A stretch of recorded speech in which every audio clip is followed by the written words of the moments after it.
யோவான் நற்செய்தி அதிகாரம் 9. பிறவியிலேயே பார்வையற்றவர் பார்வை பெறுதல்.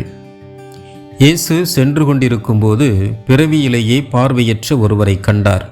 ரபி, இவர் பார்வையற்றவராய் பிறக்க காரணம் இவர் செய்த பாவமா, இவர் பெற்றோர் செய்த பாவமா என்று இயேசுவின் சீடர்கள் அவரிடம் கேட்டார்கள்.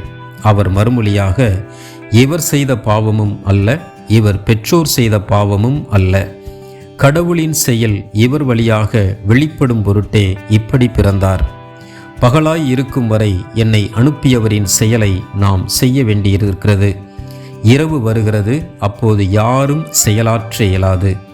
நான் உலகில் இருக்கும் வரை நானே உலகின் ஒளி என்றார். இவ்வாறு கூறிய பின் அவர் தரையில் உமிழ்ந்து உமிழ் நீரால் சேறு உண்டாக்கி அச்சேற்றை பார்வையற்றவருடைய கண்களில் பூசி, நீர் சிலோவாம் குளத்துக்கு போய் கண்களை கழுவும் என்றார். சிலோவாம் என்பதற்கு அனுப்பப்பட்டவர் என்பது பொருள். அவரும் போய் கழுவி பார்வை பெற்று திரும்பி வந்தார். அக்கம்பக்கத்தாரும் அவர் பிச்சை எடுத்து கொண்டிருந்ததை முன்பு பார்த்திருந்தோரும், இங்கே அமர்ந்து பிச்சை எடுத்து கொண்டிருந்தவர் இவரல்லவா என்று பேசிக்கொண்டனர். சிலர் அவரே என்றனர், வேறு சிலர் அவரல்ல, அவரைப் போல் இவரும் இருக்கிறார் என்றனர். ஆனால் பார்வை பெற்றவர் நான் தான் அவன் என்றார். அவர்கள், உமக்கு எப்படி பார்வை கிடைத்தது என்று அவரிடம் கேட்டார்கள். அவர் அவர்களை பார்த்து, இயேசு எனப்படும் மனிதர் சேறு உண்டாக்கி என் கண்களில் பூசி சிலோவாம் குளத்துக்கு போய் கண்களை கழுவும் என்றார். நானும் போய் கழுவினேன், பார்வை கிடைத்தது என்றார். அவர் எங்கே என்று அவர்கள் கேட்டார்கள். பார்வை பெற்றவர் எனக்கு தெரியாது என்றார். பரிசேயரின் கேள்விக்கணைகள். முன்பு பார்வையற்றவராய் இருந்த அவரை அவர்கள் பரிசேயரிடம் கூட்டி வந்தார்கள். இயேசு சேறு உண்டாக்கி அவருக்கு பார்வை அளித்த நாள் ஓர் ஓய்வு நாள். எனவே எப்படி பார்வை பெற்றாய் என்னும் அதே கேள்வியை பரிசேயரும் கேட்டனர். அதற்கு அவர், இயேசு என் கண்களில் சேறு பூசினார், பின் நான் கண்களை கழுவினேன், இப்போது என்னால் பார்க்க முடிகிறது என்றார்.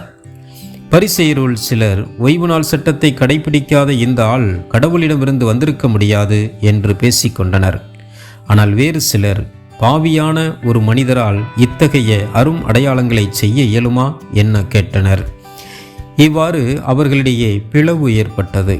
அவர்கள் பார்வையற்றிருந்தவரிடம், உனக்கு பார்வையளித்த அந்த ஆளை குறித்து நீ என்ன சொல்கிறாய் என்று மீண்டும் கேட்டனர். அவர் ஓர் இறைவாக்கினர் என்றார் பார்வை பெற்றவர். அவர் பார்வையற்றிருந்து இப்போது பார்வை பெற்றுள்ளார் என்பதை அவருடைய பெற்றோரை கூப்பிட்டு கேட்கும் வரை யூதர்கள் நம்பவில்லை. பிறவியிலேயே பார்வையற்றிருந்தான் என நீங்கள் கூறும் உங்கள் மகன் இவன்தானா? இப்போது இவனுக்கு எப்படி கண் தெரிகிறது என்று கேட்டார்கள். அவருடைய பெற்றோர் மறுமொழியாக, இவன் எங்களுடைய மகன்தான், இவன் பிறவியிலேயே பார்வையற்றவன்தான். ஆனால் இப்போது எப்படி அவனுக்கு கண் தெரிகிறது என்பதோ, யார் அவனுக்கு பார்வை அளித்தார் என்பதோ எங்களுக்கு தெரியாது. அவனிடமே கேளுங்கள், அவன் வயது வந்தவன்தானே, நடந்ததை அவனே சொல்லட்டும் என்றனர்.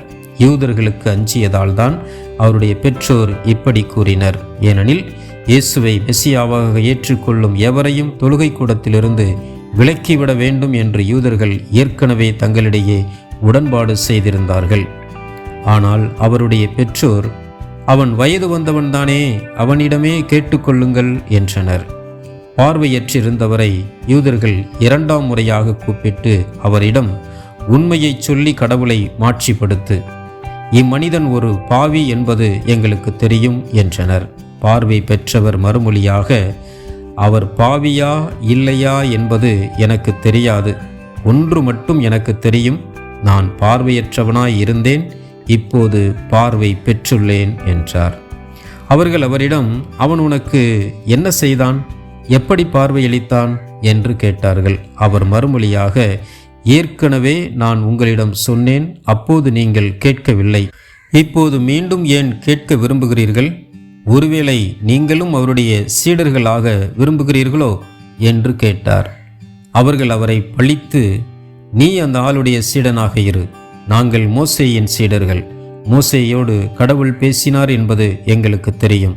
இவன் எங்கிருந்து வந்தான் என்பதே தெரியாது என்றார்கள். அதற்கு அவர், இது வியப்பா இல்லையா? எனக்கு பார்வை அளித்திருக்கிறார், அப்படி இருந்தும் அவர் எங்கிருந்து வந்தவர் என தெரியாது என்கிறீர்களே. பாவிகளுக்கு கடவுள் செவிசாய்ப்பதில்லை, இறைப்பற்றுடையவராய் கடவுளின் திருவுளப்படி நடப்பவருக்கே அவர் செவிசாய்க்கிறார் என்பது நமக்கு தெரியும். பிறவியிலேயே பார்வையற்றிருந்த ஒருவர் பார்வை பெற்றதாக வரலாறே இல்லையே. இவர் கடவுளிடமிருந்து வராதவர் என்றால் இவரால் எதுவுமே செய்திருக்க இயலாது என்றார். அவர்கள் அவரை பார்த்து, பிறப்பிலிருந்தே பாவத்தில் மூழ்கி கிடக்கும் நீயா எங்களுக்கு கற்றுத்தருகிறாய் என்று சொல்லி அவரை வெளியே தள்ளினர். பார்வையற்றோர் பரிசேயரே. யூதர்கள் அவரை வெளியே தள்ளிவிட்டதை பற்றி இயேசு கேள்விப்பட்டார். பின் அவரை கண்டபோது, மானிட மகனிடம் நீர் நம்பிக்கை கொள்கிறீரா என்று கேட்டார். அவர் மறுமொழியாக, ஐயா, அவர் யார் சொல்லும், அப்போது நானும் அவரிடம் நம்பிக்கை கொள்வேன் என்றார். இயேசு அவரிடம், நீர் அவரை பார்த்திருக்கிறீர், உம்மோடு பேசிக்கொண்டிருப்பவரே அவர் என்றார். அவர், ஆண்டவரே, நம்பிக்கை கொள்கிறேன் என்று கூறி அவரை வணங்கினார். அப்போது இயேசு, தீர்ப்பு அளிக்கவே நான் இவ்வுலகிற்கு வந்தேன், பார்வையற்றோர் பார்வை பெறவும் பார்வையுடையோர் பார்வையற்றோர் ஆகவுமே வந்தேன் என்றார். அவரோடு இருந்த பரிசேயர் இதை கேட்டபோது, நாங்களுமா பார்வையற்றோர் என்று கேட்டனர். இயேசு அவர்களிடம், நீங்கள் பார்வையற்றோராய் இருந்திருந்தால் உங்களிடம் பாவம் இராது. ஆனால் நீங்கள் எங்களுக்கு கண் தெரிகிறது என்கிறீர்கள், எனவே நீங்கள் பாவிகளாகவே இருக்கிறீர்கள் என்றார்.